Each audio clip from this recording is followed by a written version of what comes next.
And Justin, the folks from Bannister Real Estate are joining us now. Can we plug in for any kind of PowerPoint? Yes, Tristan can do that. Okay.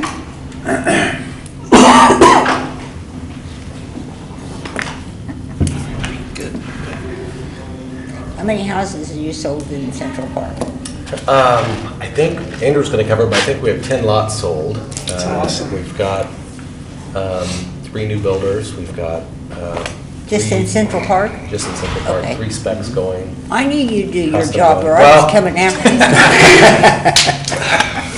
And I think everybody's seen a couple new houses going up as they've Yeah. driven through, so Yep.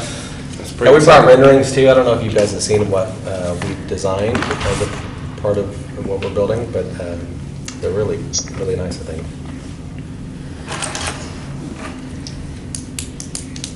You may not be able to plug in. It's on a flash drive. Well, you can put it on a flash drive. Okay. Because usually we can plug in a flash drive.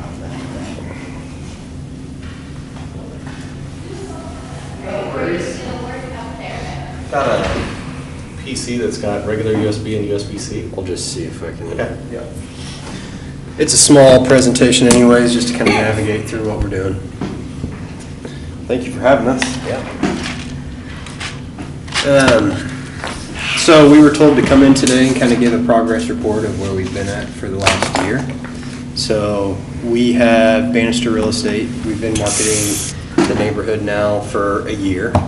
So we've got just a quick PowerPoint presentation to quickly just kind of talk about some of the progress that's happened in the neighborhood, what we're hoping to do to hopefully compound on the progress, and then we'll leave it open to you guys for maybe some questions. Maybe. So really, See that? probably hard for any of us. That was looking Can you that way, see it? Justin. So to begin, really, we're just going to do some quick bullet points on what we've gotten done in the neighborhood.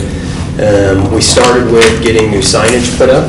So we did new signage at the entrance of Rock Road and at Woodlawn. We took out the old stuff that was there, came in with some new stuff. Trent helped design a lot of what we got put out there. So we got the signage in place, and then our next big goal was to start working and finding relationships with builders that we can bring into the neighborhood. So we did round up a few builders that were ready, willing, and able to work with us and cooperate with us. This extra layer to this is Trent's got an extensive background in design, and so we proposed to builders that we would help put together floor plans and designs if the builders would come in, put some trust in us to go ahead and build some of these things. So there was some work that was taken to create these teams, if you will. We've got some builders in place, and so we've now got 3 spec homes going in the neighborhood. We've officially sold 9 lots, I believe is what we're up to in the last year. 3 of them, we've got the spec homes going, and then one's a custom home. So, you know, would we sit up here and say we're extremely pleased with the progress? I think we're pleasantly surprised right now, but I think that there's more work that can be done to up these numbers. This is more than what was sold the year before. Was it? Well, the mindset too behind the design piece is we felt like, you know, along with the signage and everything, is just create a unified direction, vision, look, everything that made people feel like it was safe to build here, that they understood what they were getting and not getting, and that they had a partner in someone like us who could be that go-between and help coach them through the process with a builder. So then we took it upon ourselves too to go one step further and tell the builders, and it was no disrespect to them, it was just we trust ourselves more than we trust anyone. So we decided we're going to create all of the designs basically that get built out here. And so then we got the buy-in from the builders to build my plans that I was designing. So we could protect price point, square footage, work more closely with Keith, you know, to get things approved as far as the look goes. So there was, everything became far more cohesive by doing that. And then that way you didn't have the disparity of this neighbor invested, you know, let's say $300,000, and then you have another home right next to it that the architectural guidelines weren't necessarily met. It was, you know, $100,000 less expensive or something like that. So we wanted to go ahead and clean up basically all of that and give a unified direction to what we're doing, so. So in addition to that, we also got a website created for the development, which I can let you guys view that at your own time. The cooperation with the builders, and then price point, kind of like Trent was talking about.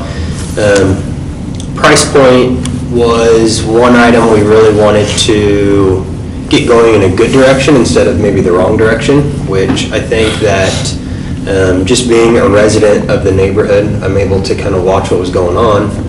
Before we came in, I think prices were maybe starting to get pushed around the board a little bit.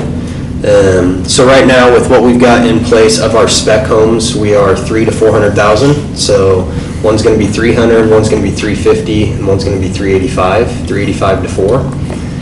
And then the one custom that we are working to get going, we are north of 500,000 on that one.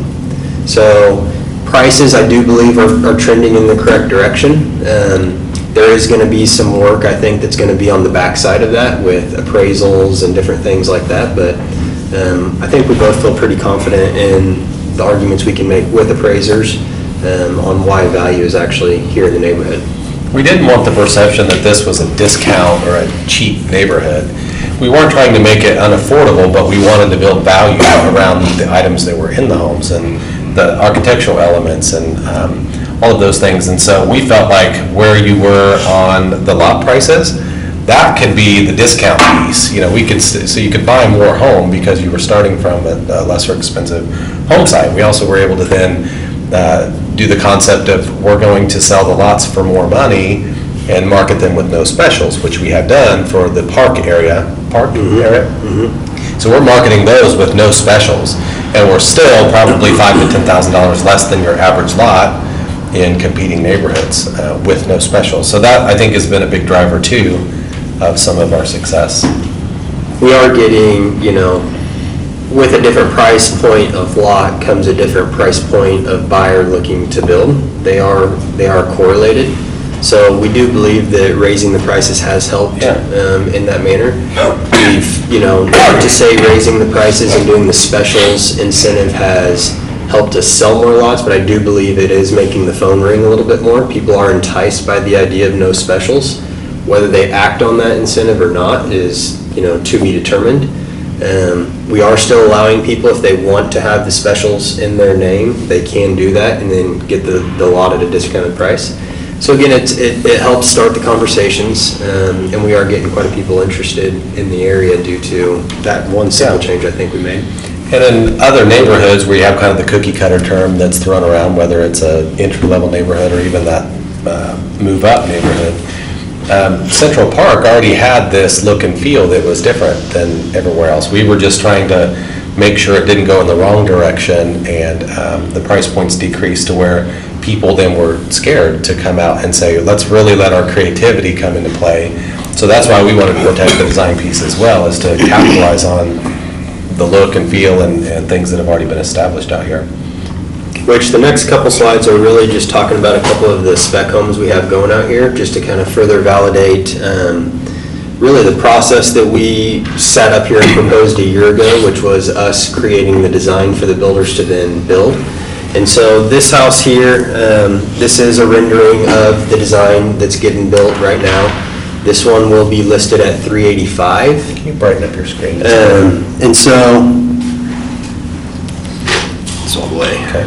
I think one thing you will see is the look of the home is a little bit different than your traditional homes around our neighborhood, which again is something we are going for.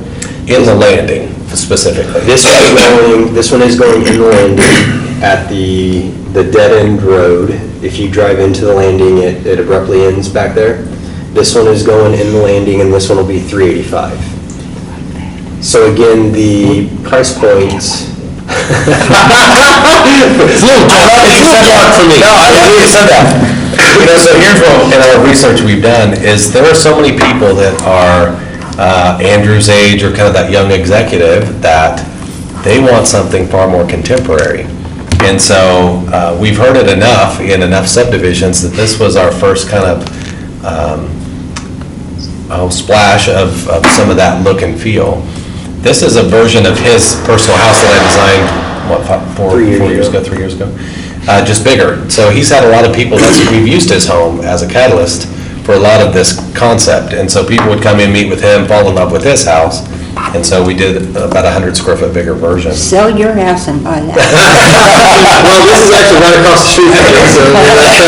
But it's hard to move. You know, it's interesting, this particular home, the builder that we've paired with this home, he is already doing a lot of these elements and styles on his own in Country Hollow and some other. Who's the builder? I don't know. Prairie Construction. Derek Clausen. So he was a perfect fit, and he's really bought in and just, I mean, building it exactly to spec and exactly to, I mean, we picked light fixtures, basically everything about the home, and so far he's followed suit and bought in. I'm sure somebody will like it. Yeah, so definitely a different look. Yeah, Definitely is a different look. conversation piece, we certainly don't expect everyone to like that style, but again, the target demographic for that immediate area, I think will eat this up. And so, maybe to soften up just a little bit. So, The next one we did is far more of your traditional neighborhood development look.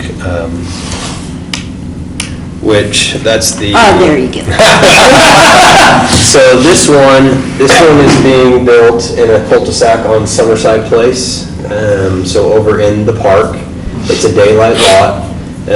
This one will be around $350 on a sales price. Again, this is one of Trent's custom design floor plans. It'll have some different features like an outdoor front patio living space instead of just in the rear. There's a courtyard right off the kitchen, so literally your kitchen is in the front of the home, and there's a door that would lead from that kitchen down to the front There you go, patio. Mayor. Yeah. And so, you know, with shows on TV like Fixer Upper and those, that, you know, kind of that whole Joanna Gaines style, which is a lot of white and black and kind of that rustic farmhouse look, but with some modern elements, that's what we're trying to pull in on that one. And really, the conversation we're having right now is exactly what we're trying to achieve in the neighborhood. We felt like the neighborhood, it's a unique neighborhood against any other neighborhood in town by way of there is creative design out here, there is creativity, there's a lot of difference in homes. Homes look different. So ideally, it's to us, it's the perfect place to come in here and get creative, be different with different homes, but yet we can appeal to, you know, one of the things we talked about early on was not only is the price point out here, we're capable of really capturing many different demographics. When you really put it into perspective, you got stuff, you know, over in the village area that can get down to $250, but then we've got a custom on upwards of $520 at the moment. So in addition to the diversification of price point, we're also going to bring a diversification of styles of homes, and it's not going to be a one-off mimic of each home. So That's why you've probably seen the signs out at both Rock and Woodlawn that say, customize your next home. When you think about the process or the experience a buyer goes through when they first come in and they start to get a feel for the neighborhood, their next step usually is to meet with a builder. Well, if that builder builds a nice home, but maybe they lack in the creativity department or they don't quite grasp what that buyer is really after, we're that partner with them that goes to their own homes if we need to, figure out how they live, what they've got, what they're bringing. We do this whole, big exploration with them to then create something, package it, design it, and then go to the builder, which we speak builder language. They don't always, there's a gap sometimes between home buyer and builder. They can say, well, we're just simple, we're basic. Well, that could mean really expensive, So we try to really bridge that gap of communication too, and make sure that it's a smooth experience. Because these first people that come in and buy these homes or build with our builders, they're the ones that are going to help us sell the rest of this neighborhood.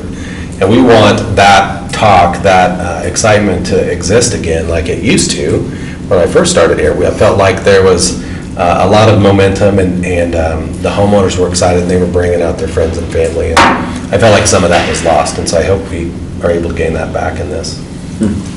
really, and that's our final piece to this, is just kind of where we're going with this thing next. So really, my excitement is once these things get to the point where we can be present out here more and be sitting out here and capturing people that are coming through, once we have finished inventory, we can kind of take the marketing now and go to another level. Whereas for the first 12 months, I attempted to sit at the pool house. I can saw you.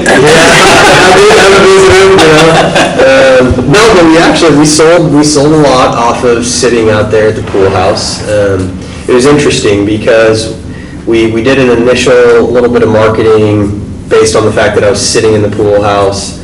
And we actually did get a decent amount of traffic. It just did eventually start to die off to where if you don't have a product to physically show people, it just becomes a hard sell. Where I think now the first 6 months, in my opinion, there was a lot of orchestrating on the team and where are we going with this? How do we get it in place? I feel like now we've got a little bit of momentum going. Once we get some products that we can now sit in and be active and hold open on the weekends, I do feel that the momentum now should go to another level, and we can hopefully start to capitalize on the characteristics of these homes and the process and everything else. So The other thing too that we're able to do that we've already started, and they probably wouldn't want me to mention their names, but there's other builders now too that we're not in this sort of relationship with, but we are in other developments that's saying, hey, what are you guys doing out there? And when you tell them we've sold 9 or 10 lots or whatever, their eyebrows raise, and all of a sudden now they're interested.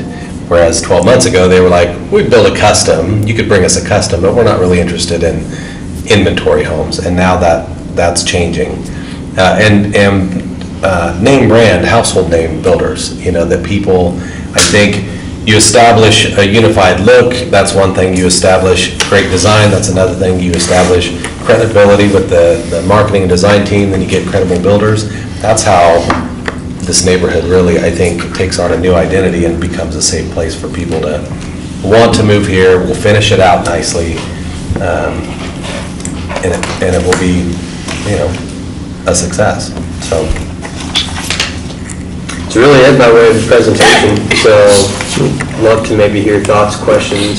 Yeah, how many properties do you have listed for Bel Air, for the city of Bel Air currently? Listed for Bel Air? So we just have the lots in Central Park and the landing, which would be roughly active, maybe 45. yeah, I was thinking it was upper 30s or low 40s. And then we have an agreement on Elk Creek, which, how many do we have in there? 9, 10? Yeah, right. 9 or 10. Currently active resale listings, we don't have. Do we have any in Bel Air right now? In Central Park? I don't think so. Okay, but those are, Yep. the resales would be an existing owner. Yeah, so at my neighbor's house, I Right. sold my neighbor's house, and I sold one down the street. Okay, Yep. all right.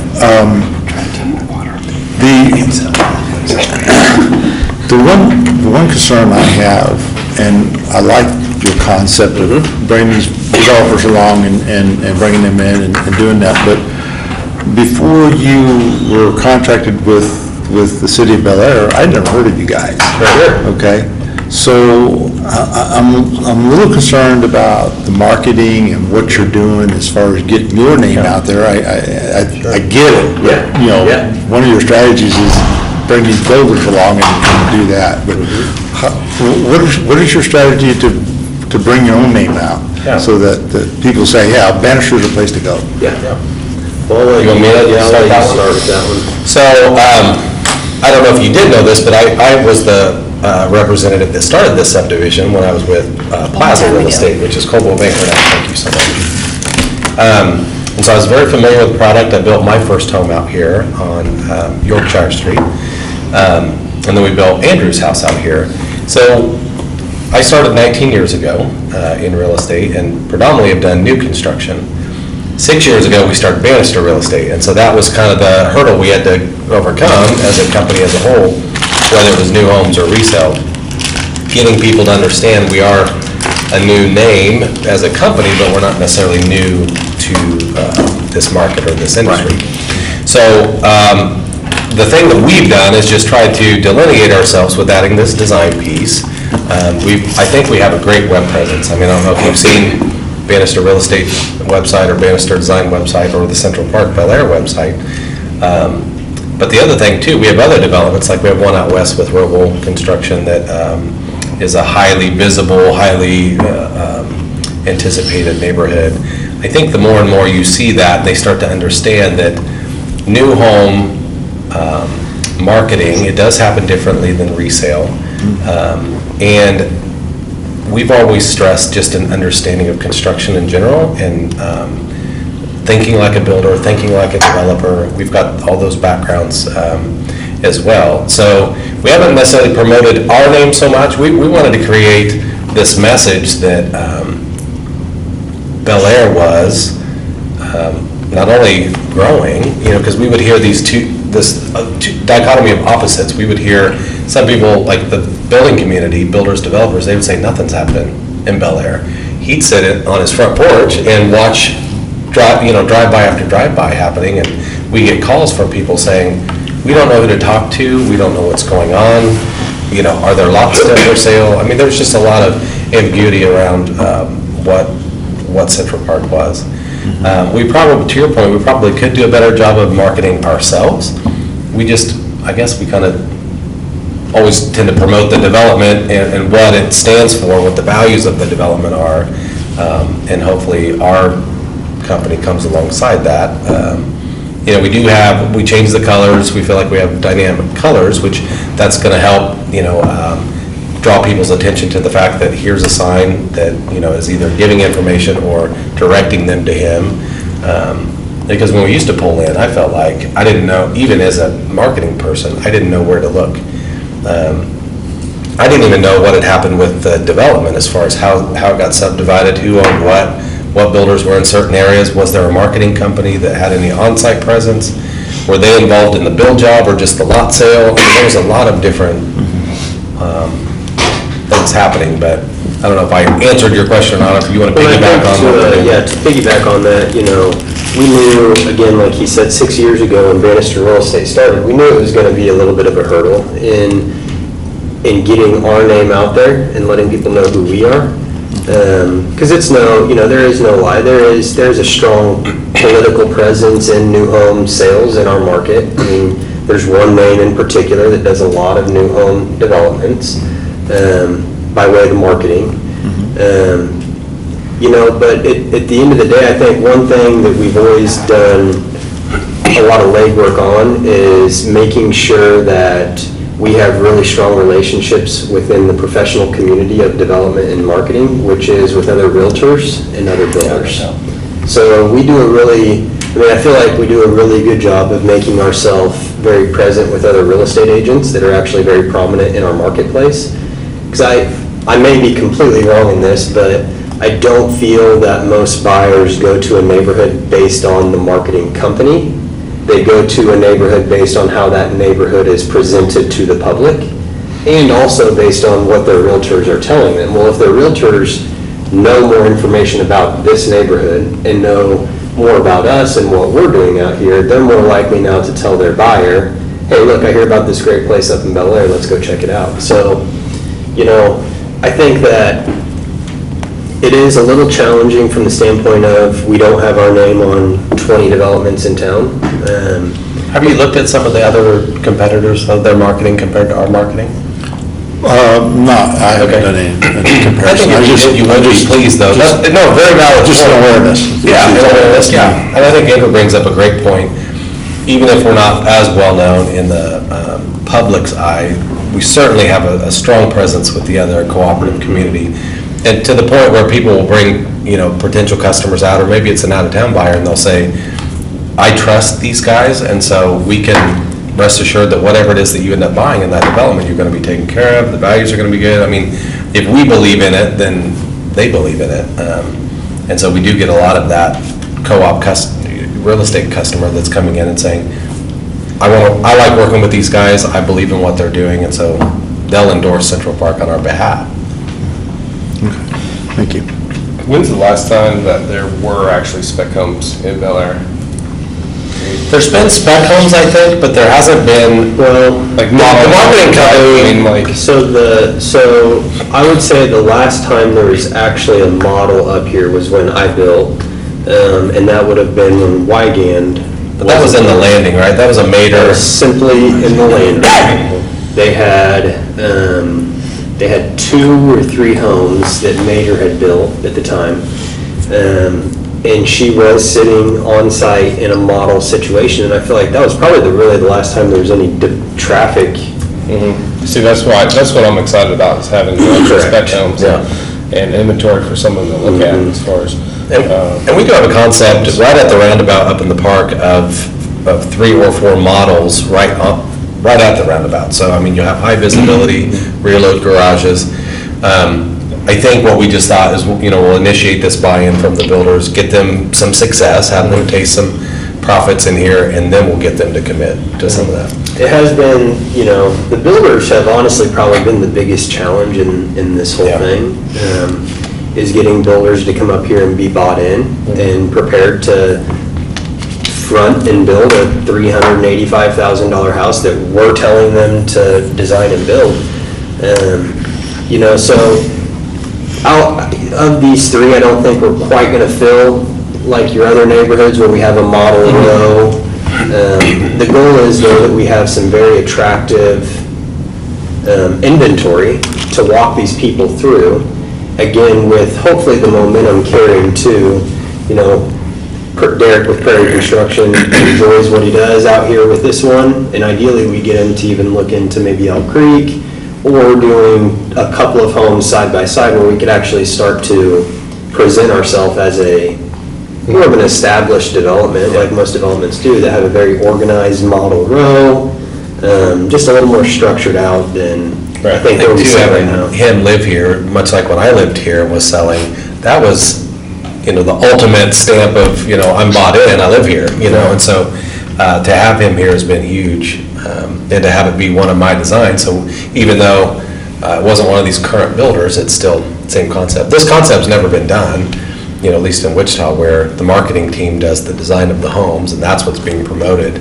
But again, that's easier to get information and dissect information with buyers because they're more willing to share. Sometimes when you say, well, let's set up the meeting with the builder, their defenses come up, they think they're gonna be, either bullied or rushed or maybe taken advantage of. We ease all of that, we want them to get what they want. We'll coach them through the process, and then we partner them with what we feel like is maybe a good fit for builder. So, which is why we've strategically chosen builders that aren't identical price points. One thrives in still a healthy price point, but can achieve a little lower price than the others. One's definitely going to live at the higher price point. Now we got one guy that he may not do a lot of specs, but he's ultra creative, ultra high quality, so he can handle those $520,000 build jobs all day long. I think in that scenario, we just gotta, we may come up against some appraisal issues since there's not comparable sales. They're gonna have to go across the street to Iron Gate, which we would be comparable with those, but as far as this neighborhood, I don't think there's been sales like that since at least I was here. We had some $500,000, $600,000, $700,000 houses back then. You remember the trailer house that stood up there on a concrete Oh, yeah. slab? Nobody was ever in it. No. We had people coming out and they'd come into the office. Well, where are they? I don't know, I didn't work for them. Started with dirt roads, I mean, it's crazy to think, yeah. I was in a local, and there was dirt roads, the streets weren't in yet. Dollar was coming a long, long, long No doubt. way. So on the 45 lots that we currently have, for sale, would you say that we have those listed at more of a market price or more of at a discount to the market price right now? I would say we are now probably, I think we're fairly close to market value at this point, but I would probably still, to this day, when somebody calls me, I still use it as a very enticing sales piece that we are competitive to the marketplace. It's hard pressed, in my opinion, for someone to go out and find any kind of lot worth, in any decent neighborhood in town for less than $30,000. And we're below $30,000 on every lot we have. And some that we market with no specials. So the ones that we market with no specials, I think the most expensive is 27. 27 with no specials. And there was about $14,000 worth of specials. So they were $12,000, which was grossly under market value. So we felt like that was kind of a no-brainer to raise those prices and then market them with no specials. And to Andrew's point, if someone still wanted to pay the monthly specials and buy the $12,000 lot, we would allow that too. But I was just wondering, do you guys have any ideas, or are there certain incentives or different programs you guys can think of that would dramatically speed up the sale of any of these properties? I mean, from my perspective, the city's really advantaged to get rid of these as quickly as we can, because we're sitting there and we're paying specials on them, and once a house is built on those, the property tax revenue for that, will more than make up for the lot value in a short period of time. And so I'm just curious what your guys' thoughts or ideas are there. So, why don't you maybe touch on some of the objections you get, water, taxes, I mean, some of your typical. yeah, so I mean, I think two things. The typical objections are taxes. Everybody complains that are a little bit higher, which I think we can all have that conversation with somebody. School district, and then probably water. People seem to actually complain about.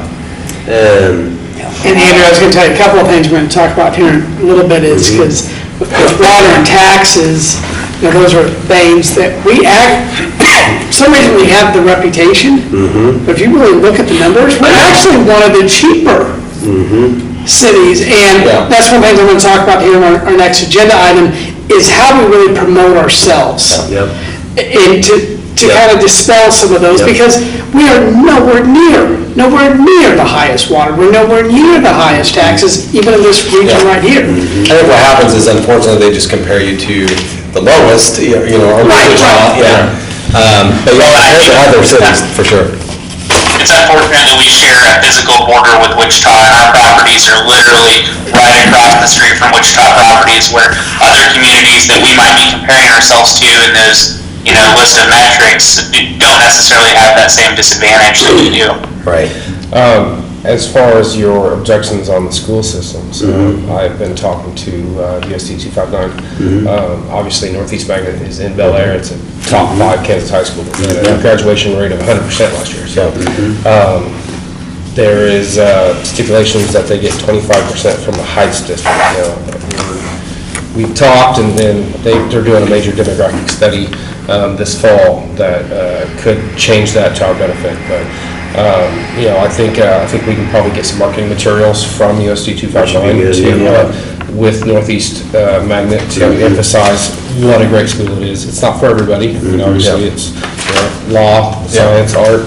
But with those, I mean, being a top 5 high school, literally across the street, I think that we could possibly get some marketing materials from them on that. And I think actually we do have a stack of some material that Northeast gave us that we'd be happy to give you some stacks. And obviously, with having a place, a spec home, a place to have some of that information would be great too. So I think that's hopefully that'll help. Objection. So what's nice is we get, everyone's trained to come in and ask the same exact questions. They say, who are your builders? What are your plans? How much is the HOA dues, and what are your specials? I mean, that's like so. And then sometimes what are the school district? But we get to spend each one of those and have conversations with people that when you change the way they look at things, then the things they're thinking about are, they change right in front of their eyes. So when you talk about the schools, and you can shed light on the number of options of schools around here, even when you're talking about the private schools, people are like, oh, I didn't realize there were so many. They just want to know, is this Wichita or is this, You've got Resurrection and Sunrise, right? Yeah. And again, went to Sunrise, Right, exactly, Talk about and same thing with the builders, who's your builders? Then we get to have that conversation about why we're different and what we're doing, and we don't just want this model that just follows suit to everything else. Not that it's a broken model, it's clearly working elsewhere. I think if we would have followed that model here, though, it would be a slower growing process than what we're doing now. We're trying to be as progressive as we can to get those people that will adopt this mindset and help us grow.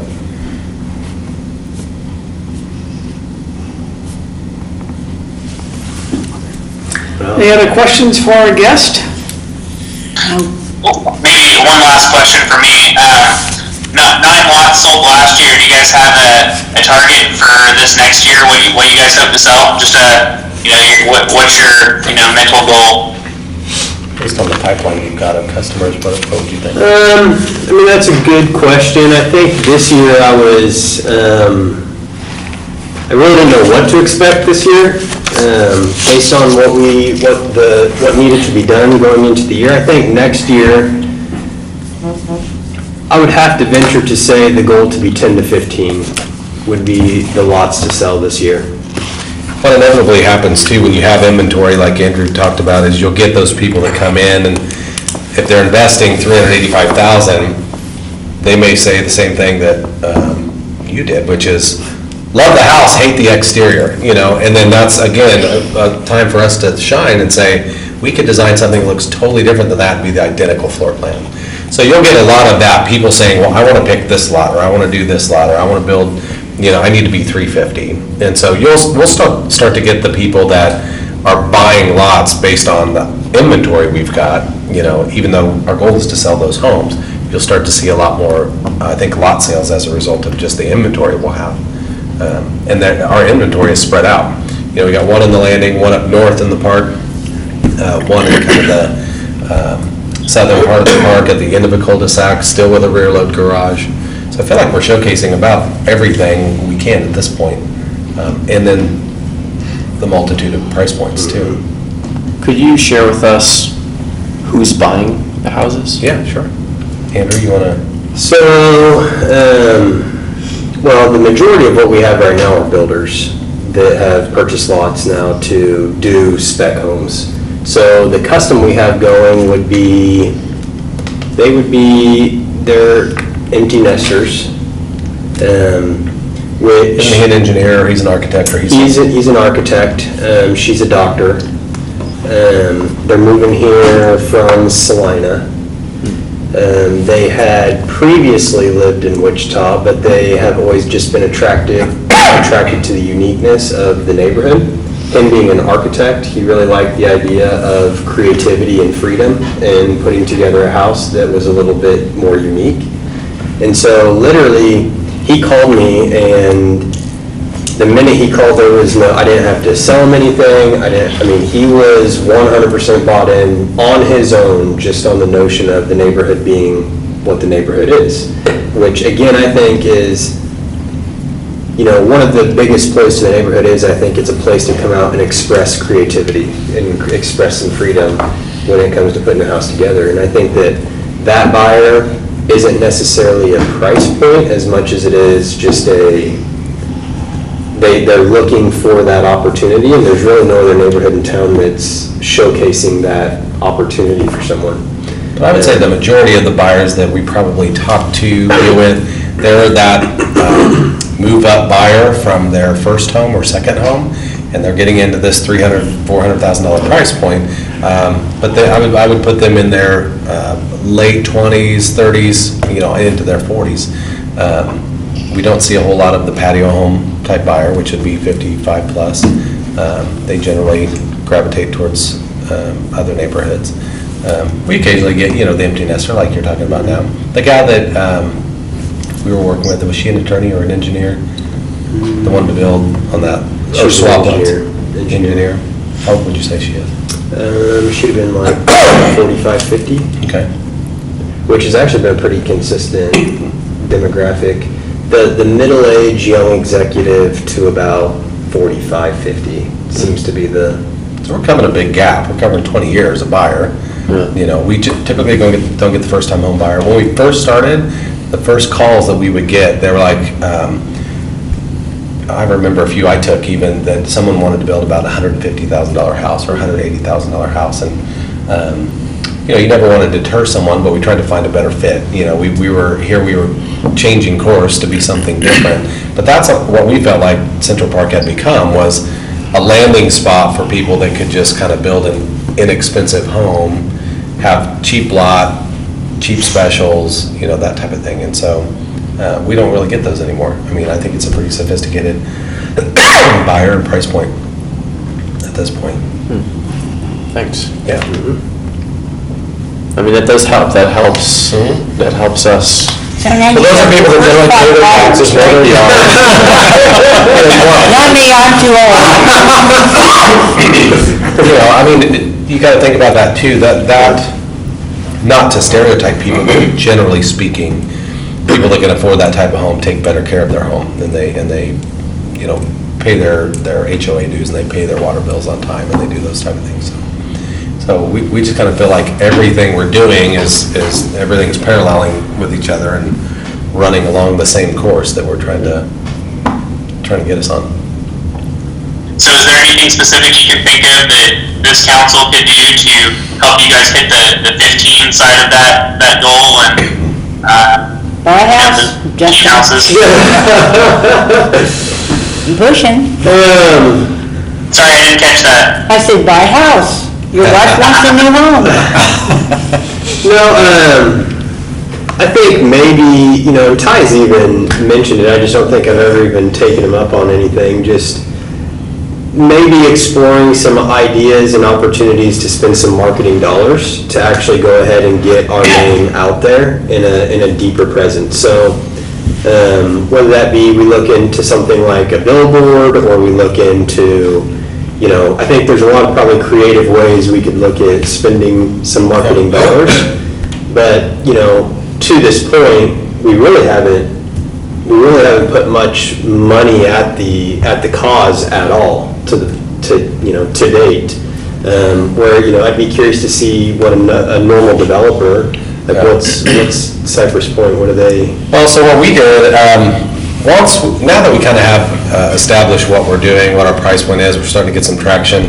I think some print material, I made a magazine basically that was a story piece. It looked and felt like a exclusive magazine. It wasn't just a handout or a flyer. It told the story of the development, tells the story of who's involved. It gives the background of why did the city even start Central Park, and then what's our vision for moving forward. So I think a piece like that could be great. It's not even that expensive, but because I would design it and then we could have it made. And then we also did a lookbook of plans, which was not saying these are the only plans that we build in the neighborhood, but again, this kind of architecture digest of designs, just basically just show people, okay, these guys get it. They understand. They're really creative. They understand what they're doing. I feel safe. You know, again, people need to feel safe in making this big a decision. You know, they need to feel like we can rest assured that you know, building a home in Bel Air is going to yield us a return on investment when we sell. We're going to be happy about the schools we go to. The city, you know, still actively involved in growing and rallying behind us. As long as people feel that way, I think you'll continue to see the growth happen. Thankfully, a lot of the marketing we can do is free or nominal cost. You'll start to see more of our signage once we have product. We'll have Bannister Design and Bannister Real Estate signs. We have some signage now that we're doing that's much larger scale. It's like 4 foot by 3 foot that would showcase the rendering of the home, who the builder is, floor plans. Again, so the drive-by traffic that maybe we're not getting on a daily basis, they can at least see this home is for sale, here's what it's going to be, it looks totally different.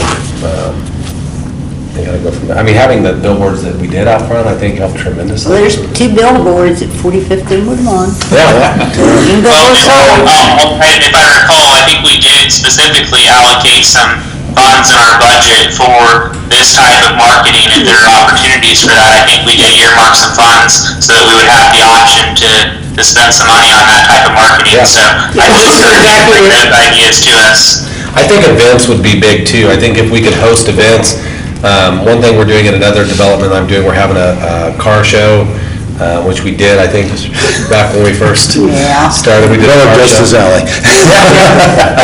And we're drawing out, I mean, there's gonna be some $300,000 and $400,000 cars at this event. So, but we've talked about partnering with like All Things Barbecue or some of these farm-to-table type places to where we can have progressive dinners, we can take golf cart tours through, you know, there's lots of things we could do. But I would like to see interactive events where they're spending some time with us, because that's our best form of marketing. When they get in front of him or get in front of me, I think that nothing tells the story better than that. And then if we have these supplemental kind of static pieces of these handouts, and I can show you guys examples. I can give one to Ty or the mayor. I don't know if it's something to really consider as far as the real estate, but as realtors, but maybe it's a combined effort. But, you get along Interstate 135, you get all this back up at the North Junction. Well, that's going to go on for another 5 years before they get that rebuilt. There are lit billboards up there. Yeah. I don't know what those things cost. I know that the billboards at 45th and Woodlawn aren't terribly expensive because our churches bought that once or twice. And They're expensive. Yeah, but they're not just. They're not just $300 I don't know what the lit one costs either, so. I've seen lately some neighborhoods pop up on some of those billboards, on I-35 if you're heading north. There's one for Falcon Falls, I believe, there's a billboard out. And again, we would be happy to maybe come to the table with some ideas on where we could maybe, implement something, whether it's a billboard or static pieces or whatever. I think we could come up with some good ideas. I was going to say something, what Mr. Smith, Councilmember Smith brings up, that's exactly what, and I remember when we went through the budget and I'd asked, what was there, something that, I said, oh, let's go and put that back in there. And we did for this specific reason. Something else you had mentioned, like events and stuff, that's something we've had a lot of discussion about, starting, phase one of maybe looking at a master park. Sure. Too, which would be here, which is going to bring traffic here and bring people through. So, that's something that we're aware of, both of those things. We definitely want to try to help. Every single one of our goals here is to sell land and no longer have land to sell. So those types of, and looking at those types of investments are things that we're considering. The slogan that we've come up with, the new slogan, is more than a neighborhood. Because that's really what this is. I mean, it is city-owned, which I understand the goal is to offload this, but there's a partnership there that's unlike any other development, and we need to exploit that, play that up, that we've got their back, and we want them here, and the city wants them here. And I think that if we can promote more of that, and promote proximity to everything, even a billboard of that, the Central Park with, we have that on our website where we've talked about just. See, right there. Yeah. Minutes from, medical stuff and dining and shopping, and now with the expansion of North Greenwich, all of those things are very relevant things to be talking about, and I think it puts us right at the right timing. And what's interesting is the things that you're pointing out that you need this type of information. I don't mean to keep harping, but again, talk about this next. These are things that I have been coming up with the last couple of months after I came back from ICSC, the big, looking at commercial and retail, and you're saying you need to have the same things here for residential, so that's fantastic to hear that. I had not even thought about that from a residential standpoint, but it makes sense. Yeah, oh, definitely. I think they reciprocate. Yeah. For sure. All right. We really appreciate the opportunity you guys have given us and trusting us. I know, that was a big jump to hire a relatively, new name, but like I said, we've been doing it a long time, and certainly believe in this project. And with him living here and me having lived here, we talk about that story on our website if you guys haven't looked at it. Just our commitment to the development and the success of it, making sure that it ends up being what it was really designed to be. Because for a lot of years there, it seemed like it lost its identity, in our opinion, so. I think we're done treading water. Yeah. All right, thank you, guys. Thank you. Thank you, everybody. Yep. Good to see you. Thank you all. Appreciate it. You behave yourself. Yep. Well, you too. Now. All righty. Get your stuff. We rest back. Get this over with. Okay. Man! We aren't staying here till midnight. No. These guys got to go to work tomorrow. So, we all do. So is everybody comfortable? Their marketing agreement expires this month. Bring it, let's go. I'll have it on the next agenda if everybody's comfortable with We that. know Betty's for it. You two guys. Well, that's because I knew Brent. Yeah. He was here years ago. Yeah. And they mentioned that it's, they're exactly right, that it takes time to get a new company up and rolling and stuff, so just giving somebody a year is really not Yeah. fair for them or Right. us. Well, I look at, I'll tell you, I absolutely am in favor of renewing with them. I look at, I've been here long enough now, I can look back at, I don't want to say too much on a televised meeting here, but. Careful. Yeah, we've had other, it's good to see someone this excited and put out effort and put some skin in the game as well. And we haven't always had that. Mr. Lasher, just a quick question. Their current agreement that we have, I remember reading through it and kind of seeing the way that they're paid a commission. How does that commission actually work? I guess, can you just clarify for me how they get compensated? Yes, there's two parts to that. First part is they're representing us as a developer and we're selling lots. So they sell a lot, they get, I think it's 6%. So that's not a lot to keep them going. I mean, that's what a standard is. Yeah. And so, I guess let me just add, maybe a little bit of my concern is if the main way that they're commissioned is by, a percentage of the lot sale, and these lots aren't, if we're even looking to offer these at a discount, to help them move really quickly, I'm not sure if those incentives are necessarily aligned with selling the lot super quickly. If they take a $10,000 or $15,000 cut on the lot because we want to, sell it quickly, they're going to get compensated, significantly less. I'm just wondering if we should consider some options there to make sure that if we decide to offer reduced prices on the lots to help them move quickly so that people put houses on them faster, that they can still be compensated and still be incentivized to sell them. Well, there's two parts. The first part is selling the lot. Second part is them being the exclusive marketing company. They sell the houses as well. So they get 6% on the lot to the builder or to the purchaser, the homeowner, and then they get 6% on the house sale. So they're getting enough. Yeah, and that's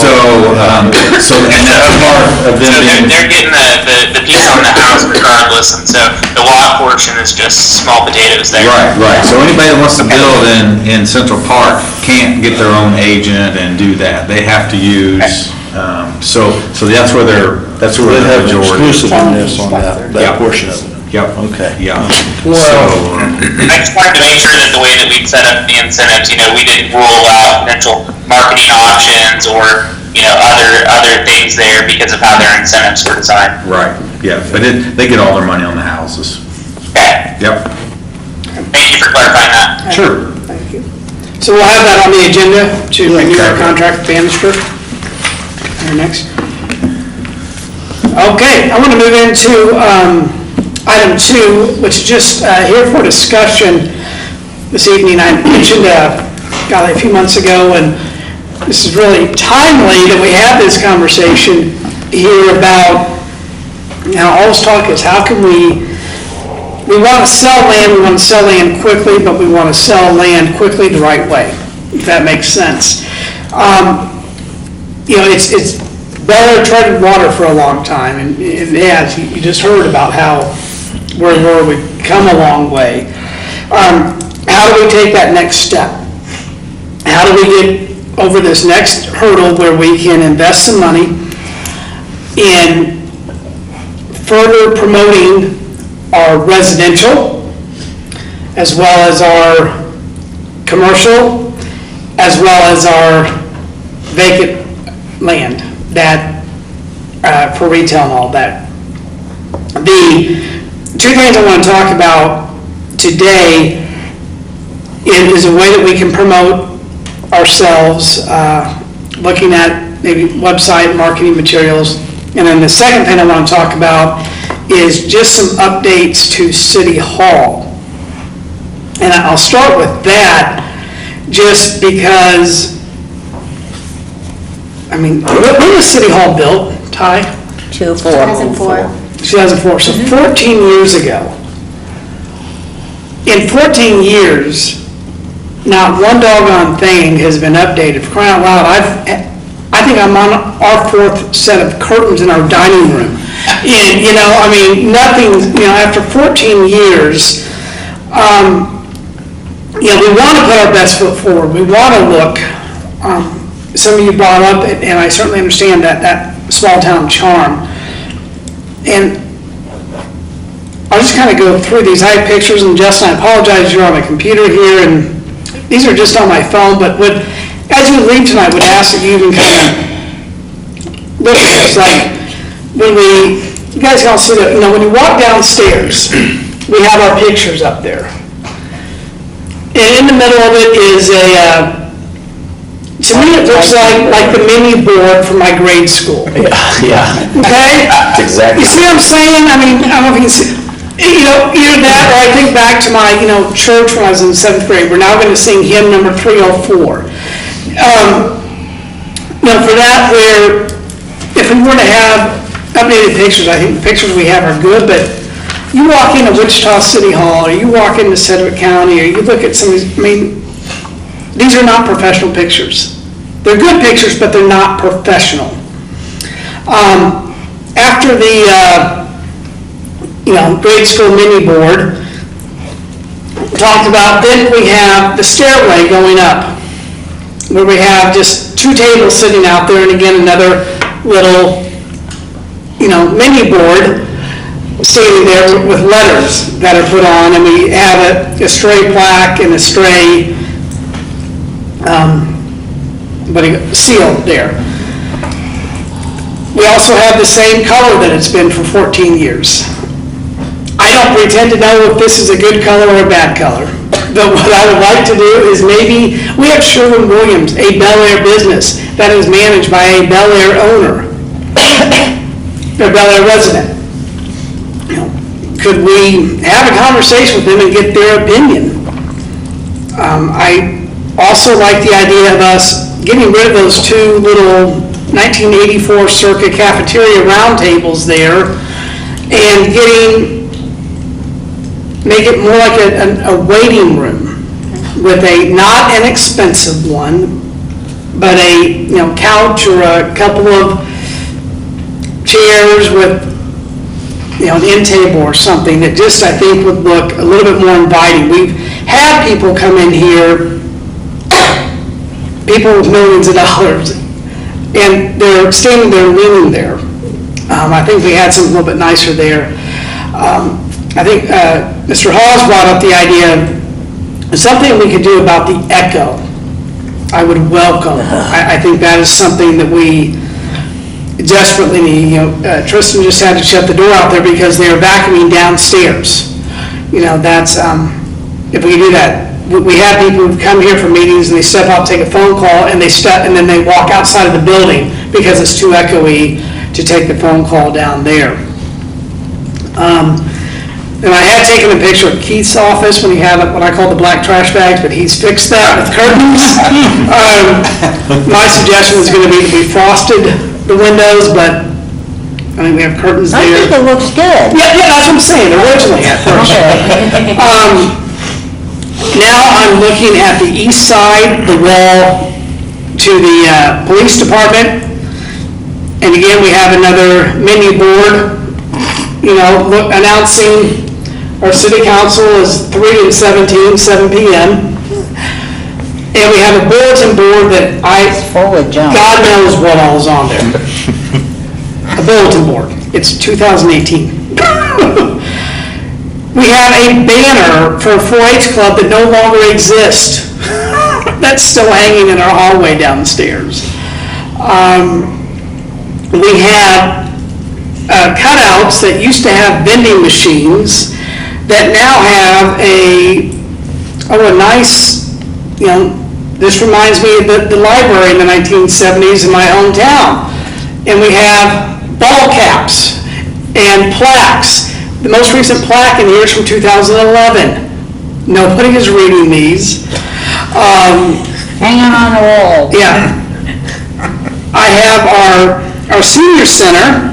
God bless our seniors. Their storage room. When you walk in, that's all sitting out there. Another one of that. Then we have, again, I'm back to the front when you walk in, a bulletin board, and we have all kinds of these loose leaf papers and another table that's just there. Okay, and then we have a picture of my grandkid. So, cute. I guess, just a comment, a lot of these things, so I agree, there's a lot of, outdatedness. It sounds like really a lot of really small things that Yes. could go a long ways in making things appear better. Even things like removing a banner for a club that doesn't exist, or updating some pictures. I guess my question would be maybe for the city manager, what do you need to help do some updating here? I'm not sure that we, the city council, need to prescribe what goes on every square inch of each wall, what banners can come up or not be up. So I guess, Ty, what do you need from us to help there? Well, really, I mean, the suggestions are great, and understanding that if you start seeing some expenses come through on expense reports, that's what we're doing. And I've asked Tristan to be here because her and I actually took a tour last week and walked around and talked about some of the things that everybody's mentioned and what could we do, and she had some great ideas about, some painting and some actually using some of those foam boards to create, our swooshes and stuff. So we're decorating with other symbols, the some type of, roofing and the staircase. yeah. Trying to brand and do Soundproofing. Yes, soundproofing. so, Yeah, and I said, the other thing that I thought about too was replacing one, if not two of those bulletin boards, or get rid of those mini boards, and we talked about even updating the TV in here, so that would make this TV available. Yep. You can buy a TV that size now for $400, Could we get a couple of those hung up, so when you walk in, Channel 7 is running, regular announcements are running with, with photos and just updated stuff, so that it doesn't say City Council 3 and 17, 7 p.m. City Council with, here's our smiling pictures or faces, maybe the agenda, and meets first and third Tuesday. We have that room to spell it out on a regular rotating basis. Let Tristan finish. Yeah. Oh, well, honestly, more I thought you had shown me swishes, and we were talking about something else. Tristan has, we're gonna go back there. While she's looking for that, we did, when we had, Tristan and I met with the guy from Wichita Audio Video to talk about the upgrades he was going to make here, and then we also mentioned that some of the mayor's thoughts of, first of all, everybody, when we know that this is small, and, we talk about, can you put a projector in here so that we can have an 80-inch or 90-inch screen that we're looking at, and the person here talking doesn't have to turn around, and he said, that's easy to do. Can we put TVs downstairs that scroll the website, or not the website, but the cable channel and all that information? He goes, yeah, we can do that. And then we also ask about the community room, because, we've had some packed rooms here, and what do we do if we have 200 people show up? We either have to have an overflow somewhere, or we move the council meeting to the community room, but then we have no way to broadcast it at that point. And said, can you, not to mention the trainings and stuff that we have down there, it'd be nice to have a projector down there. And then to link it in here, so if we had an open house or a community forum down there, we could actually send that out on the cable channel. So he's working on putting some prices together to do some of those updates for us as well. So, just by you all supporting the idea of making the updates and stuff, and then we'll work on, of course, try to efficiently as we can make some of these improvements, but, understanding that there may be $1,000 worth of new furniture or something. So, Tristan, do you have some? Well, it was kind of just inspiration, as we've kind of noticed some things. Our lobby area is circular, so some of the things just don't fit. Right. Round tables just don't fit in nicely. And so I've looked online at some just reception areas, and they do have some circular seating that would even possibly just give it, it just looks nice in that area. And while people are waiting, this would be a nice area for them to wait in. There's all sorts of office furniture out there, so if you're talking about a waiting room downstairs, this is kind of where we could get some pops of color into it and have a little L-seat waiting table area down by the stairs with a chair, things like that. So some of this may not fit, it might be a little modern, but this is kind of just things I pulled off online. I really like that first one. This one right here? Yeah, it looks really good. I liked the fact that it was circular, because we've had such a hard time getting that lobby where we can set it up and it looked like it's supposed to be. And so there's just kind of furniture thoughts that we could have, soundproofing and branding, getting our swish out there more, putting our motto on things. I noticed just at my church, like just these modern letters, kind of like it says City of Bel Air up here, there's those nice slick letters that maybe we could even add in the circle of our lobby, and it could be a little bit like, what is it? City of the future with respect for its past. I did not. But, if we just added those things along the stairways or in places, I thought we could really find some of these cool things, start making City Hall look like the rest of Bel Air. Beautiful, sleek, modern. And maybe update pictures that are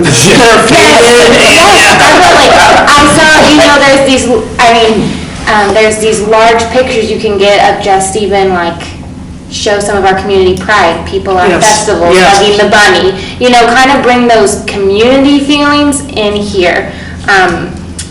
And, we may have to build up a little bit of our high quality photos, but luckily we've had some student photographers that have come in and shot some cool pictures of Hot Dogs Pool Party lately and of our spring festival. So I think it's possible that we could grab those pictures and start just adding those onto our wall. But you may see a lot, we'll have to order those large pictures from FedEx, and I do know they cost a little bit. So those are the kind of expenses I think Ty is talking about that might come across on appropriations. But if we do this, I really like the idea of, doing these updates just perpetually, a little bit here, a little bit there, more of like an ongoing effort to keep City Hall current as opposed to, doing a big project to, go spend $50,000 and update everything. If we can spend $500 a month or $1,000 a month or whatever that number is to just maintain City Hall, keep pictures updated, go a couple months and replace some furniture when we need to do some furniture, and think about it like that. I think that'd be a good way to approach that. So, and Ms. Martin wanted to say something. I think with those round tables and all that stuff, don't we have, like the maintenance building and the rec center, couldn't they use those tables? Or can we just have a sale and get rid of this stuff? Because we got a desk sitting over there, we got stuff back there in the lobby, another round table and downstairs, and if we sell it, if the other people don't want it or don't have a use for it, the bookcases, somebody would buy that glass bookcase in a heartbeat. Sure, you bet. Yep. Yeah. I don't know if this is the exact right time to talk about it, but if we're talking about using it for marketing, I kind of feel like our motto itself is maybe a tiny bit flawed. It says city of the future. I think it's more of city for the future. City of the future makes me think of like flying cars and I think city for the future might be, I think city for the future might be a little more accurate. Are you saying you want a reading robot? That would be awesome. We can just embrace that. I'm thinking that it's more accurate, and I think it just kind of plays better as city for the future. Yeah, but rather than think city about of it, the we future. started in 1980. Well, what's? And But the ones. even Tomorrowland at Disney World's not future Tomorrowland anymore. Yeah. It's before Back to the Future. You'll have a whole house full when you go changing that one. But it's just a thought, because, city of the future to me tells a different story than city for the future. I think, the city's working for the future, that the entire city is for the future instead of the future, so. And we've been talking with Andrew at Bannister and Tristan and I about, what's our tagline? Is it, we've talked about creative, innovative, and something or other, Bel Aire, and we're working on, we're trying to come up with something like that we can tag.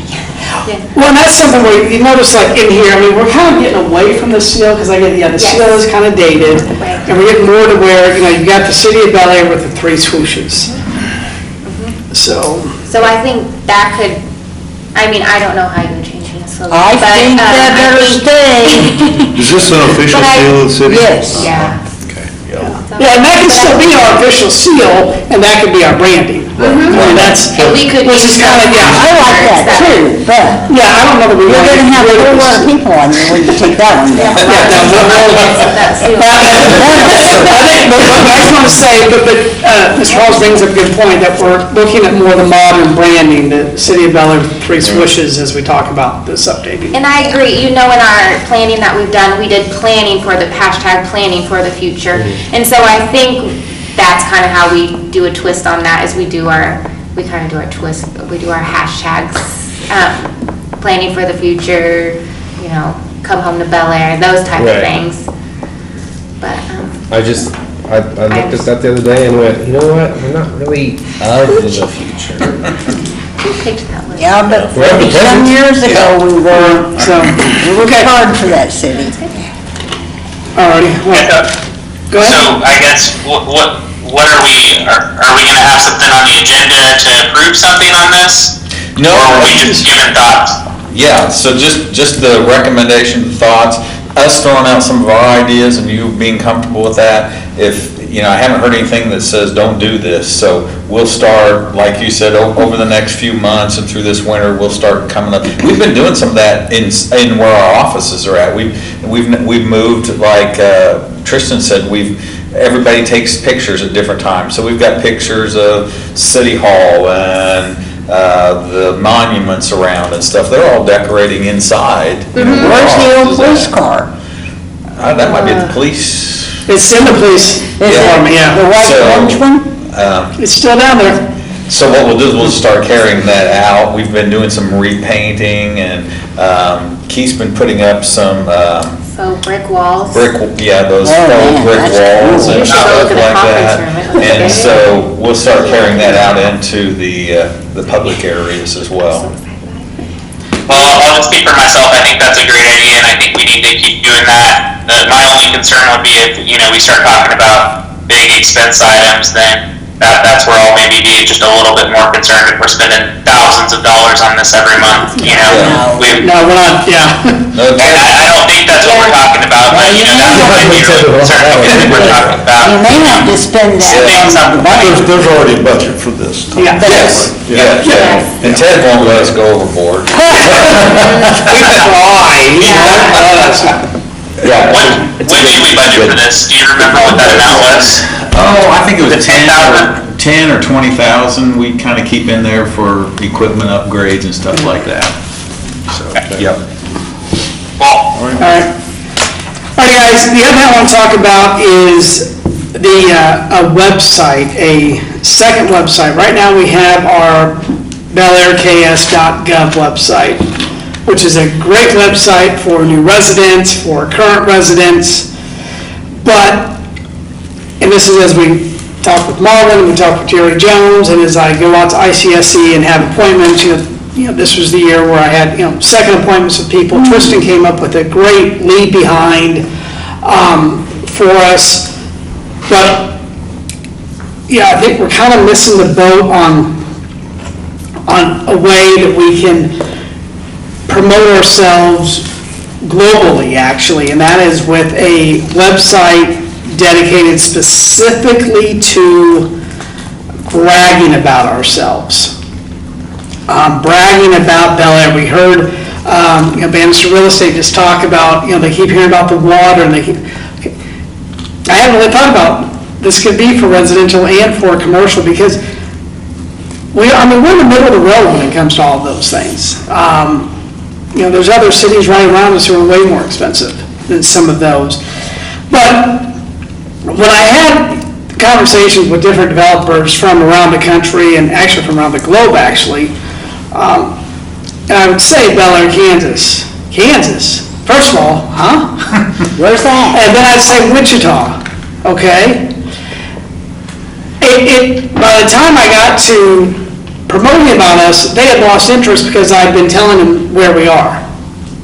And, at that point,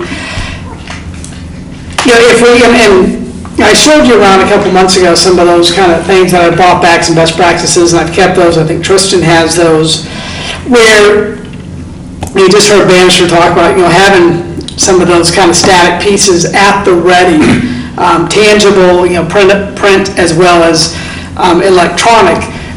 To me, this website would have I'm not talking about us going out buying a drone over oh man, it would be so cool though. But there are people who do drone photography for not that much money now. So that when we're talking to developer ABC, and that doesn't know much about Wichita, here's a picture and it goes up and it shows 254 is a stone's throw away. 135 is a stone's throw away. K96 is a stone's throw away. And kind of have that map. We are, and I'll talk about this, we are 14 years away from being debt-free. Some of you are going, oh my God, 14 years. The rest of us are going, oh my gosh, this is awesome. Because this is awesome. At one point it was 30, it was 40 years. Chipping away at that. And this is what I'm talking about, is trying to get us. My vision is that it's less than 14 years. It's way less than 14 years. And it's less than 14 years with properties that are paying taxes. You want to talk about putting ourselves on the map then. And we're cutting our taxes in half, and we've got wonderful roads and all that. That's what I'm looking at. But how do we get that commercial, that retail, to come in here and invest in this land that we have? And what I wrote up with, I'm not going to go through all of this, but my suggestion would be to come up with another website. I know and would like your blessing to ask Tristan or Ty to look into maybe getting some bids on this. I know there's PR firms out there that do it. I would not be opposed to, I don't want to half-ass this, but I would not be opposed to looking at a senior marketing major at WSU. Justin, you probably, being in software development, there's people out there who design websites who are still students that would love nothing more than to have something like this as a senior thesis. A graphic, your marketing or your information systems, it's likely that the schools are going to have capstone type classes where, they can do this type of a project. Yeah. And, a graphic designer, that's what we talk about, like, bringing in someone from Sherwin-Williams, seeing what the paint color is. Talking to someone like that who's a senior that's doing their thesis or doing their master's or something, and I'd rather give them a, small stipend as opposed to, I shouldn't say much because I used to work at a PR firm, I know what we charge.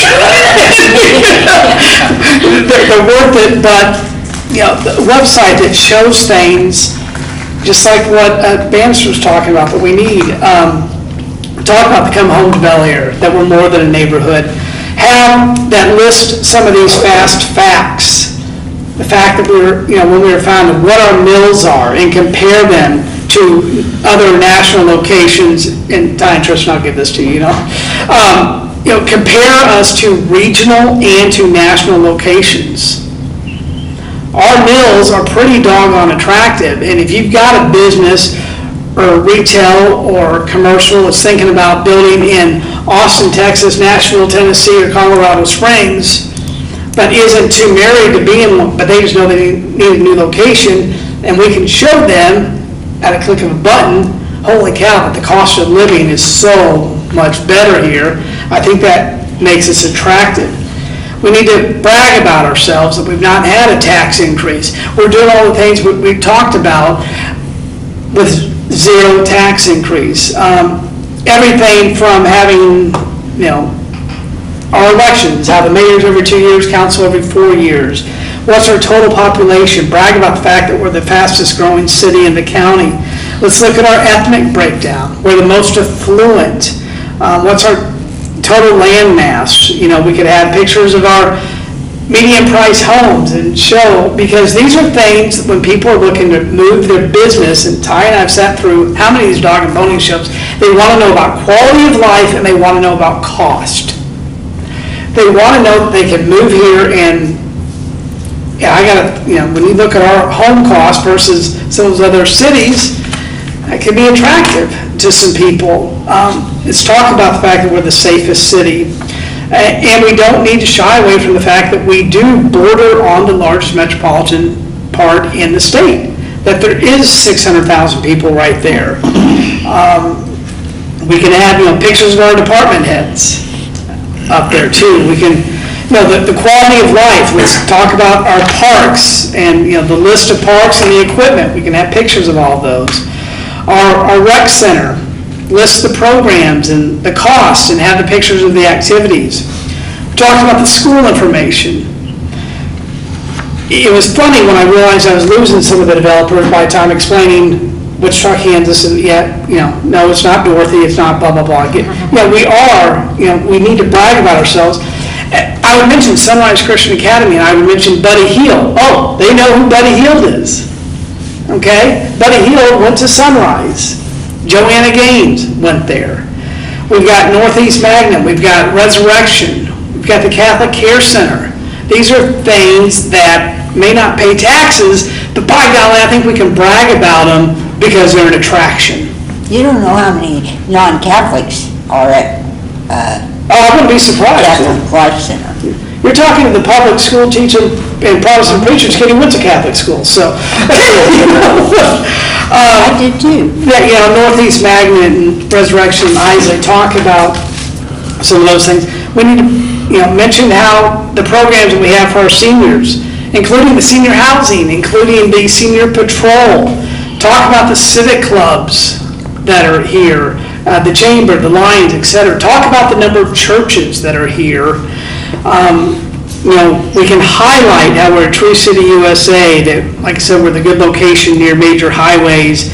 Talk about how we have all the benefits of a major city. We've got the Grand Opera and Music Theater, Wichita, 15 minutes away. Oh, that was the third thing. People talking about commute times. Commute times are huge. I had heard more about commute times at this conference than I've ever heard before. Did you tell them it was less than 20 minutes no matter where you want to go in Sedgwick County? Yeah. But that's something we need to be bragging about. That's right. That is true. Yeah, go ahead, Justin. Very true.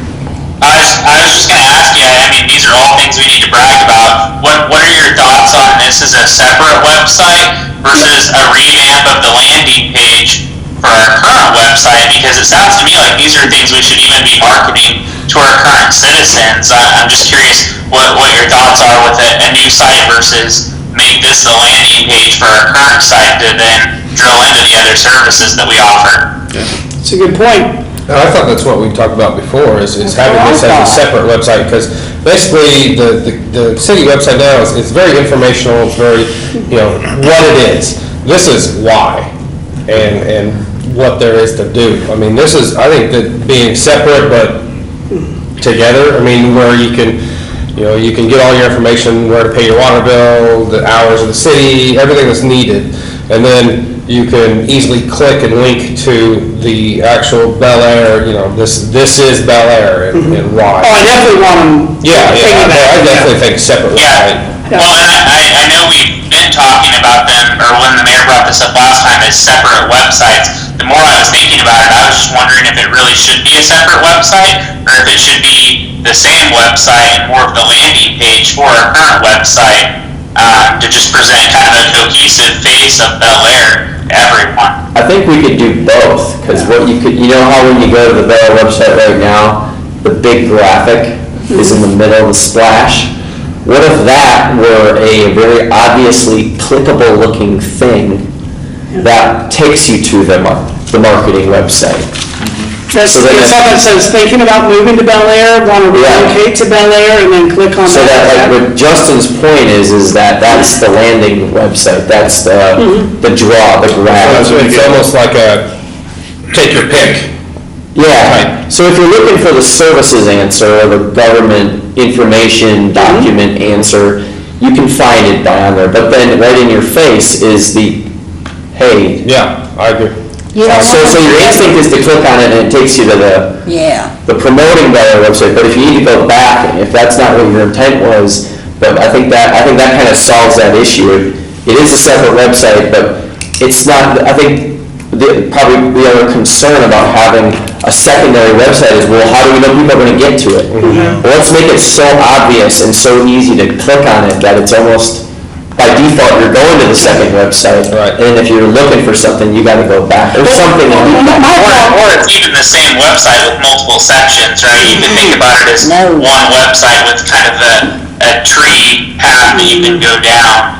And what I'm thinking there is, long-term, it may be easier for the staff and the IT to maintain a single website and a single technology on a single domain versus maintaining two sets of that. One thing I kind of But want that'd be to, something to ask about when we solicit But the proposals. problem with that is, if you have one website and somebody's out there looking, oh, do I need a roofing permit? And they gotta go through all this stuff to get to the permits.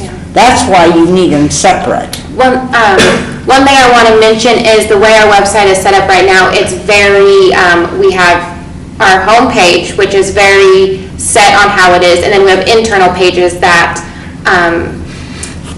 they also have like a set way they are put. I think, so what I'm saying is, I don't think we could go to a different page on our website and have that type of cool vibe, that fun vibe to it.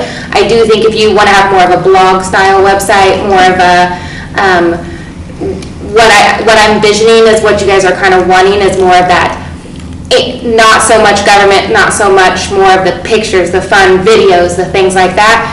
I think we would have to look at something kind of outside of our current website capabilities, because the way our website is with Civic Plus, and it's very government, very straightforward. They have modules, we have editors, it only allows so much. And Civic Plus limits us, doesn't it? Yeah, and it does. But I do think I could possibly change, I'm trying to think, I could possibly change that major, I know I could change that major picture. What I'm trying to think if I can do is add a clickable link to it.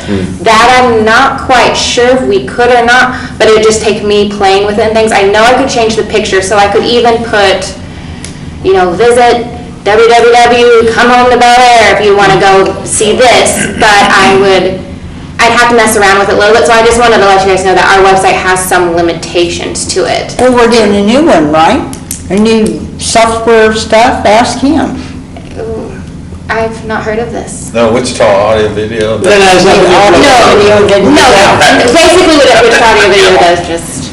And I'll just throw it out there, I'm pretty confident there are technical ways to kind of force it to work any way that we need it to. We probably just need to focus on really what our goals are, and then just as we solicit proposals, if we can ask for options, you know, in each of the different spaces, you know, a single unified platform versus two platforms that are kind of strung together, and help have whoever we solicit these bids from help us think through the pros and cons of those different scenarios. Yeah, I would tell you, my original hope, when coming up with this was so that when I'm talking to, or Jerry's talking to, or Marlon's talking to, or Ty's talking to developer ABC, we say, visit, come home to Bel Air. Well, I'm making that, whatever it is, that one website. If we want to make some of the stuff available to our citizens, absolutely. I mean, it's a public website, so yeah, I definitely think we should, at the very least, be able to link to each other.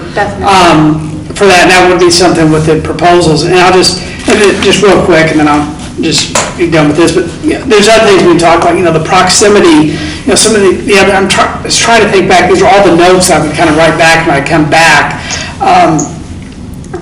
you know, that I mentioned that kind of got people to perk up. I mean, you know, we're so close to Koch Industries, which is the, you know, largest, you know, privately held business in the United States. We have well, it's not the Shire Technical College anymore, what's the new name of it, but, that's something else that, when people are looking for the skilled employees, that we have right there. Talk about all the colleges and universities within a 50-mile radius or 20-mile radius of here. That way they know there's arts as well. We've got a private airport right here. Talk about how Eisenhower Airport is brand new. So is Jabbar. We've got all the, the medical, all the medical stuff that's nearby. We can even talk about how Amtrak's 30 minutes away. Talk about how Kansas City International's so far away. We can even, mention how, Dallas is a 5-hour drive, Little Rock is a 1-hour drive, St. Louis is a 1-hour drive, just those types of things, so that we can really, St. Louis is so that, again, hopefully I can say all of these things, they look up, and then we're talking about the opportunities we have, as opposed to trying to convince them to even look at Bel Air, Kansas. Because we're talking to companies who are based in cities that may not even know where Wichita is. Sounds good to me, give it to Ty and... Okay. With your magic wand. Make it happen. The only other thing I would have to comment was way back when we were talking about painting downstairs, and you mentioned maybe get a consultant from Sherwin-Williams. I think it's fine to buy the paint from there, but I would like to see, and I know staff is short, but they enjoyed, I talked to almost every one of them, that when these offices were moving around, those girls, and probably men too, and especially Keith, told me how much they enjoyed and how relaxing it was for them to tell them, we'll use this color and this color, am I not right, Mr. Walter? And give our employees a chance to come up with ideas to decorate or paint the place downstairs. I like the swish idea, or whatever you call it, but I think they would have a good time doing it. And if they don't want to do it, then go to Sherwin-Williams or whoever you want to. I was thinking about Sherwin-Williams with someone else who could maybe suggest, because who knows, maybe this creamy, orangey, yellowish thing is the modern color that we need to stay with. I don't know. Or do we want to go, you just heard Bannister, they went bold with orange and black. Let's go downstairs first. Well, this is St. Paul. But I know, but So, yeah. then do the upstairs. You want black? No. Oh, I hope not. He's being facetious. Chalkboard, oh, no, the message will be love for us. Engagement, right? It was just an idea, I just thought the employees would probably like to. Any other thoughts or questions? I guess I had a question, something that I don't believe we've talked about it since we've been at council, since January, but the public television, I don't know, what do you call it, the donation or whatever? Yeah. What have we gotten from that, and is that something that's up for renewal, or I don't recall? I will tell you, I've been kind of holding off on that. We got something from us, and it was kind of confusing to find out how much they wanted. Well, I'll tell you, Mayor, so the mayor passed on the letter to me, so I contacted the executive over there and, said, well, this is what we did last year, because that's kind of what he was wanting. And I said, we really like the productions that they do. I mean, they're pretty top rate, because the last year, I think we paid $3,500, we got like a 5-minute, was it 5 minute? A 5-minute promo. Now, this is above and beyond the donation that they had. But you did a commercial too for them, right? Yeah, that wasn't anything to do with. what we Yeah, paid. and then they'll put on there that Bel Air supports them or Yeah. something like that. And so I said, we would like, we would consider doing something like that again for the same price, but with the upgrades and what you're wanting to do, Tristan wanted some, 30 I wanted second? some shorter videos that we could share easier on social media. So they're just like 30-second videos where people could easily see it. I could share it more often than the 5-minute video where people are like, oh, I watched that video, it's great. But I wanted some smaller ones, so I believe we got 40 30-second ones. Yeah, so we, he presented an agreement where for $3,500, we would get 4 30-second, And they would each be about specific things. Like one would kind of focus on safety. We would see maybe a drone video of the police driving down the street, maybe go by Sedgwick County Fire Station, have one focus on safety so we can kind of show it over and over how we're the safest community. One kind of features more about play and fun. We would have bicyclists going down the sidewalks, people playing at every one of our parks. I kind of want to do like a, come kids, come play in the park on this Saturday, and try to get as much fun videos of that. Even our fall festival is coming up, so catch some footage of that fun of our community events. The third one was our business district, our Sunflower Commerce Park. So we wanted to have a video that was specific to them so we could share it on their website. It would show the proximity from 54 to 96 to how we're in this ideal location.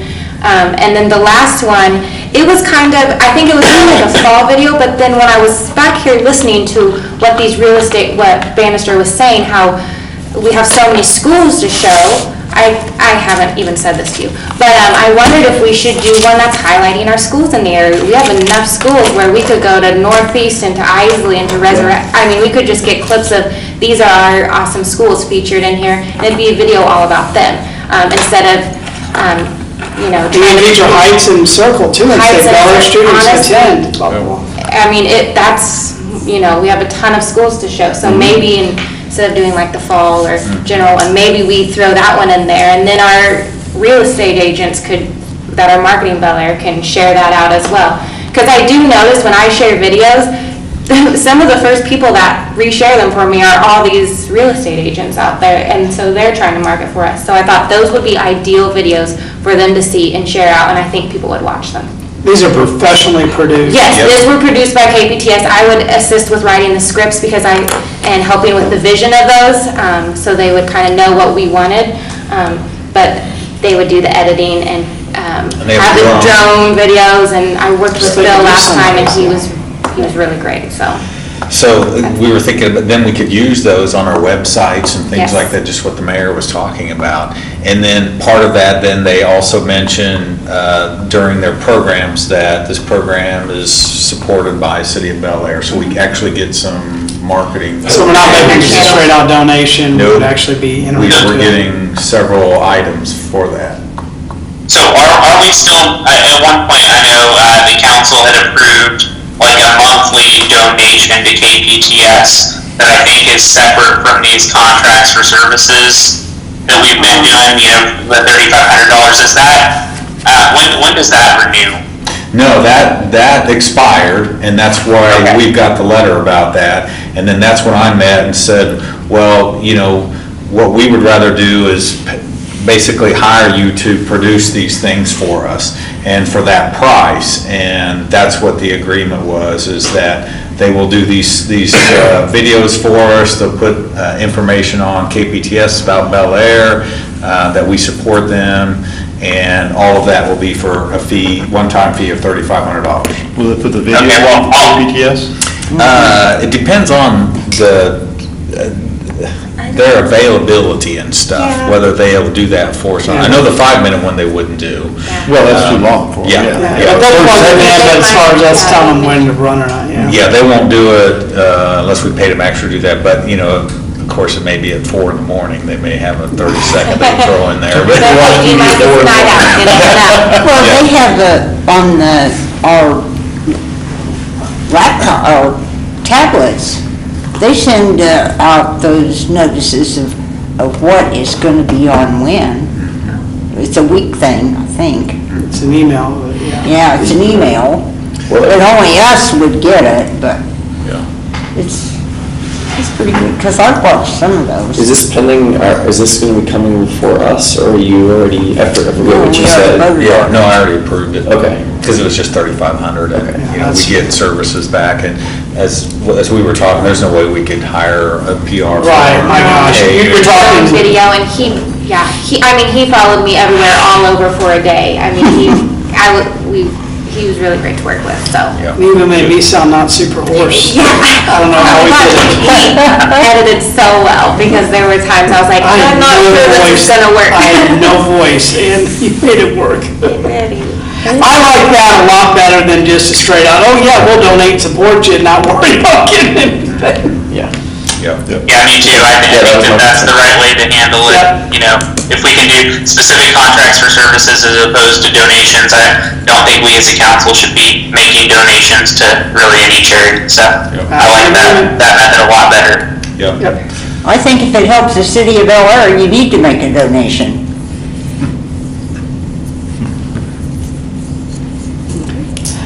Anything else we want to bring up tonight?